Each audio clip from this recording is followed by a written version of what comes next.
हरिओम तत्सत। नमस्कार। आज मैं अपने देशवासियों से, अपने देश के नेताओं से और अपने देश के विद्यार्थियों से ये कहना चाहूँगा कि हमें यदि आगे बढ़ना है, हमें अपने देश को सुखी, समृद्ध और उन्नत बनाना है, तो उसके लिए हमें कई एक कार्य ऐसे करने हैं जो अति आवश्यक हैं और उनके बिना हमारे देश का उत्थान संभव नहीं दिखता। मैं एक एक बात छोटी छोटी बताते जाऊंगा। हालांकि ये सारी बातें जो हैं महत्वपूर्ण हैं, लेकिन सोचने की बात है। पहले हम आरंभ करते हैं जनता जनार्दन से। जनता जनार्दन में सबसे बड़ी कमी ये है कि जब हमारे यहाँ सरकार चुनी हुई होती है तो सरकार चुनने के लिए हम अपने प्रतिनिधियों को खड़ा करते हैं, मतदान होता है और ये मतदान एक स्तर पर नहीं होता, ये पंचायत स्तर से आमतौर पर यहाँ कुछ अंग्रेजी, कुछ हिंदी, कुछ उर्दू के शब्द चलते हैं। जैसे वार्ड मेंबर होता है, जिसको वार्ड सदस्य भी बोलते हैं, तो वार्ड सदस्य होता है, बीडीसी मेंबर होता है, मुखिया, सरपंच, ये तो पंचायत स्तर के हो गए। पंचायत स्तर से ऊपर जाते हैं तो वहाँ आता है प्रखंड या ब्लॉक। ब्लॉक में ब्लॉक प्रमुख, उप प्रमुख और जितने बीडीसी चुन के गए होते हैं वो होते हैं, साथ में मुखिया भी उनका होती है। ये जो है चुने हुए लोग जनता के द्वारा चुने जाते हैं। ब्लॉक से ऊपर जब जाते हैं तो जिला परिषद का चुनाव होता है। जिला परिषद के अधिकारियों के बाद फिर विधायक और विधायक के ऊपर सांसद होते हैं। विधायक दो तरह के होते हैं, एक तो विधानसभा के और दूसरे विधान परिषद के। उसी तरह से संसद में सांसद भी दो तरह के होते हैं, एक तो जनता के द्वारा चुना हुआ जो लोकसभा में लोग बैठते हैं, और दूसरे राज्यसभा में जो बैठते हैं वो राष्ट्रपति के द्वारा चुने जाते हैं। और कुछ उन लोगों के द्वारा जो जनता के पहले के प्रतिनिधि हैं, साथ ही साथ उसमें वो लोग भाग लेते हैं जो स्नातक यानी ग्रेजुएट होते हैं। ग्रेजुएट और ऊपर वाले ये होते हैं।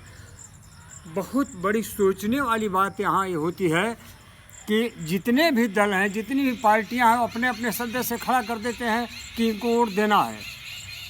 वो बेशक अनपढ़ हो, लेकिन वोट देने वाले के लिए ये व्यवस्था है कि वो कम से कम स्नातक और ऊपर होना चाहिए।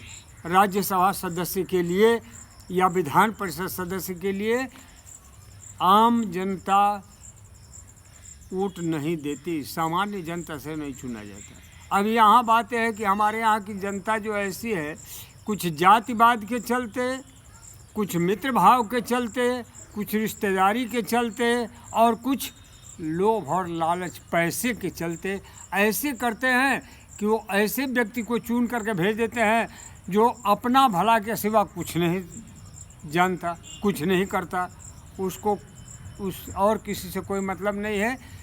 एक दो बार मेरे सामने ऐसी समस्या आई है कि मैंने कहा कि श्रीमान, इतना पैसा ऊपर से आता है और सब कुछ होता है, आप यहाँ भी भाईबंदी करते हैं। उसने सीधे कहा, एक विधायक मुझसे बोले कि देखिए श्रीमान, जो हमें वोट दिया है उसकी तरफ तो मैं ध्यान दूंगा, नहीं वोट दिया हो जाए चूल्हे भाड़ में। मुझे बड़ा बुरा लगा। मैंने कहा यार, अच्छे प्रतिनिधि हो। मेरे साथ ऐसा हुआ है कि हमारे यहाँ के एक सज्जन जो कि यहाँ से जनप्रतिनिधि चुन के गए थे, उनके विरोध में मैं इसलिए खड़ा था कि उनके विरोधी जो थे वो थे तो सुयोग्य, उन्होंने स्नातकोत्तर की डिग्री ले रखी थी। मूल रूप से भी वो ऐसे सज्जन परिवार से थे। उनका एक तरह से ये रिकॉर्ड था कि उनके खिलाफ कोई कुछ कहने वाला नहीं था, किंतु और मैं इसीलिए उनका साथ दिया था। किंतु जब वो हार गए तो हमारे जो प्रतिनिधि हैं मेरे विरुद्ध खड़े हो गए।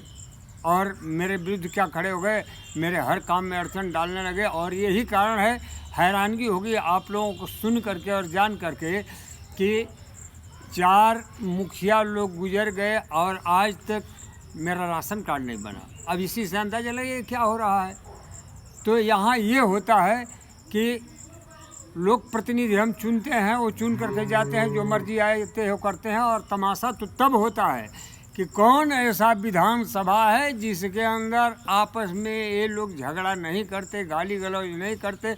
अच्छा वो सब करते हैं, वो तो गया किनारे, उसको छोड़िए। लेकिन मैं ये नहीं समझ पाता कि कौन सी विभाग को हम उत्तम समझें। शिक्षक लोगों का हिसाब किताब है कि जो बच्चे हैं उनको सारी दुनिया चाहती है कि हम निजी संस्थानों में पढ़ने के लिए भेजें, सरकारी में कोई नहीं भेजना चाहता। क्यों? क्योंकि शिक्षक अयोग्य भर्ती किए जाते हैं, वहाँ भाईबंदी चलती है। और उस अयोग्यता का नतीजा है कि वो लोग न तो पढ़ाने में रुचि लेते हैं। कई लोगों के मुँह से मैंने ये कहते हुए सुना है। एक तो हमारे, मैं चूँकि अर्धसैनिक बल का सदस्य हूँ, एक बार मेरे सामने ऐसी समस्या आ गई थी कि एक सज्जन बोला कि भाई मैं बैठ करके ही ड्यूटी दूंगा, क्योंकि 2 लाख रुपए मैंने खर्च किया है और जब तक वो पूरा नहीं हो जाए तब तक खड़ा होकर नहीं ड्यूटी दूंगा। हालांकि हमारी केंद्रीय रिजर्व पुलिस बल ऐसी वैसी संस्था नहीं है, उसके विरुद्ध कार्रवाई की गई और वो घर डिसमिस करके भेजा गया। तो इस तरह से मैं कहना चाहूँगा कि हमारे यहाँ तो हर संस्था में, हर स्थान में, यहाँ तक कि हैरानगी होती है जब कभी कभी ये मीडिया वाले बोलते हैं कि एक बहुत बड़े क्रिमिनल के लिए आधी रात को सुप्रीम कोर्ट खोल दिया जाता है और बाकी करीब कोई गरीब रोते हुए जाता है तो उसके साथ क्या होती है, रोज़ आप लोग समाचार में देखते हैं, टीवी में और सुनते हैं। मैं सरकार से अनुरोध करता आया हूँ और पुनः अनुरोध करूँगा कि कोई भी कार्य जो होता है नियम बनाने के लिए समिति बनाई जाए, कानून के बदलाव के लिए समिति बनाई जाए, समान अधिकार के लिए बनाई जाए कि समानता का अधिकार क्या है, मानवाधिकार के बारे में ये लिखा जाए। मैं खुद वो व्यक्ति हूँ कि हमारे ऊपर गोली चल रही थी, लेकिन हम लोग डर के मारे गोली श्रीनगर में नहीं चलाए, इसलिए कि मानवाधिकार में हम फंस जाएंगे। हमारे ऊपर कोई बम बरसाए वो उचित है, लेकिन हम गोली न चलाएं क्योंकि हमारे हाथ बंधे हुए थे। और मैं 1-2 बार, मुझे वो नहीं बोलना चाहिए जो शब्द मैं बोल दिया था श्री रंगनाथ मिश्र के, जो कि मानवाधिकार के सर्वोच्च व्यक्ति होते थे, और उन्होंने ही मानवाधिकार में कहा था कि किसी वर्दीधारी को हाथ उठाने का औचित्य नहीं है, अधिकार नहीं है। तो इसलिए मैं अनुरोध करूंगा कि पुनः एक बार कहूंगा कि हमारे जो कानून मंत्री हैं रविशंकर प्रसाद जी, गृह मंत्री हैं अमित शाह जी, प्रधानमंत्री हैं हमारे श्री नरेंद्र मोदी जी, ये मिल करके एक ऐसी समिति का गठन करें जो पूरे कानून का आमूल चूल बदलाव करे। और उसके अंदर ऐसा नहीं होना चाहिए कि 10 बरस के लिए रिजर्वेशन बढ़ा और समिति बढ़ाती जाती है, बढ़ती जाती है तो शतक की जा, दशक की जा, शतक पूरा करने लग गए। ये क्रिकेट का गेम नहीं है, देश को आगे बढ़ाना है। तो आज जिस प्रकार प्रधानमंत्री जी कार्य कर रहे हैं, जिस तरह चीन को हमने दहाड़ते हुए पीछे ढकेल दिया है, उसी तरह से ऐसे कार्य अभी ने बहुत कार्य करने हैं हमारे प्रधानमंत्री जी को।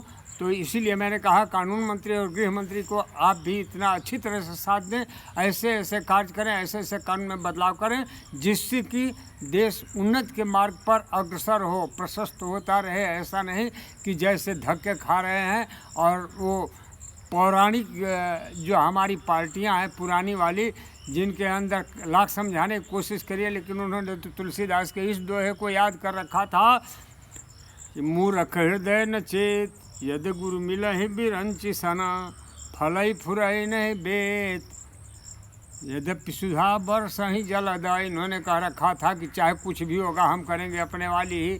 तो उस पार्टी का तो प्रभु की कृपा से ऐसा हस्र हो रहा है, ऐसे स्थान पर पहुंच रही है कि उनको नमस्कार कर रहे हैं लोग कि बहुत आपने कृपा कर दी, अब कृपया इस स्थान को त्यागिए और यहाँ से जाइए, परिवारवाद को, वंशवाद को यहीं समाप्त करिए और आगे मैं आपको फिर अगली श्रृंखला में जो कमियां हैं वो बताने की कोशिश करूंगा। धन्यवाद। वंदे मातरम।